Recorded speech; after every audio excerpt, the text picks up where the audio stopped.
বর্তমানে বাংলাদেশের রাজনৈতিক অবস্থা, আপনার বর্তমান সরকার যে আপনার পদক্ষেপগুলো নিচ্ছে সেই পদক্ষেপগুলো সম্পর্কে জানতে চেয়েছেন। আমাদের সম্পর্ক আপনার অন্যান্য দেশগুলোর সঙ্গে কেমন চলছে, এইটাই, আর কবে নির্বাচন হচ্ছে এ ব্যাপারে সকলের আগ্রহ সবচেয়ে বেশি থাকে। তো এগুলো তো আমরাই এখন সব পরিষ্কার করে জানি না, স্পেকুলেশনের মধ্যে আছে আর কি। এটাতে আমরা স্বস্তি প্রকাশ করছি যে সত্যর ঘটনাটাই, যে সত্য যে সমস্ত ঘটেছে সেগুলো উদ্ঘাটিত হয়েছে। প্রবলেমটা হচ্ছে কি, আমাদের জাতিসংঘ যখন বলে তখন আমরা সেগুলো বিশ্বাস করি, আর যখন আমরা রাজনৈতিক দলগুলো বলি তখন আপনার অনেকেই বিশ্বাস করতে চায় না। তো যাই হোক, আজকে আমি বলবো যে ধন্যবাদ জানাতে চাইবো জাতিসংঘের যে পর্যবেক্ষণ কমিটি এসছেন, তাদের যে রিপোর্টটা, সেই রিপোর্টটাকে আমি ধন্যবাদ জানাতে চাই যে তারা সঠিকভাবেই বলেছেন যে একজন ব্যক্তি, বিশেষ করে ফ্যাসিস্ট হাসিনার নির্দেশেই সমস্ত হত্যাকাণ্ডগুলো ঘটেছে। যে গণহত্যা হয়েছে সেটা তার নির্দেশে হয়েছে, এবং যত মানবাধিকার লঙ্ঘন, হিউম্যান রাইটস ভায়োলেশন যা কিছু হয়েছে সব তারই নির্দেশে এখানে হয়েছে। এবং গণতন্ত্রকে ধ্বংস করে দেওয়া, ইনস্টিটিউশনগুলোকে ধ্বংস করে দেওয়া, আজকে সেটাই ফুটে এসছে যে তার নির্দেশে এই সমস্তগুলো ঘটেছে।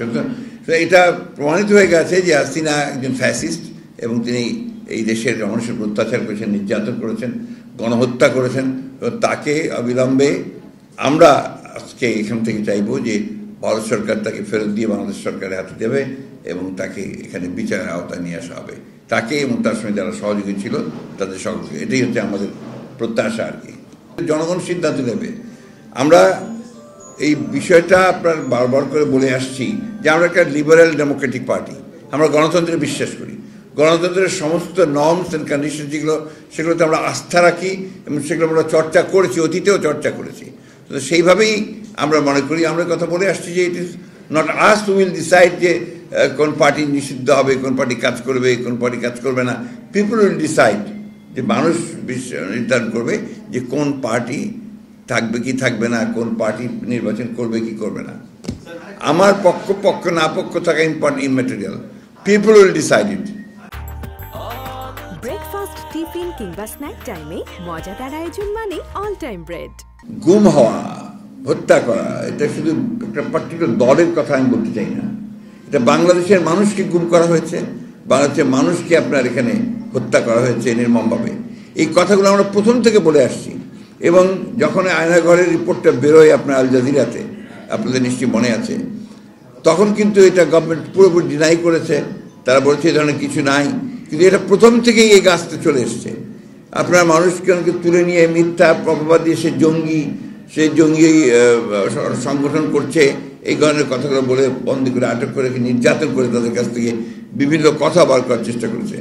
কিছু লোককে তারা সেখানে রেখে দিয়েছিল যে বিভিন্ন সময় তাদেরকে দিয়ে জঙ্গি নাটক সাজাবে। ভুলে গেছেন নাকি আপনারা যে এক একটা বাড়িতে যেখানে জঙ্গির আপনার ট্রেনিং হচ্ছে, চর্চা হচ্ছে, পড়াশোনা হচ্ছে, জঙ্গিবাদ তৈরি করা হচ্ছে, আপনার বোম তৈরি করা হচ্ছে, এসব দেখিয়েছে।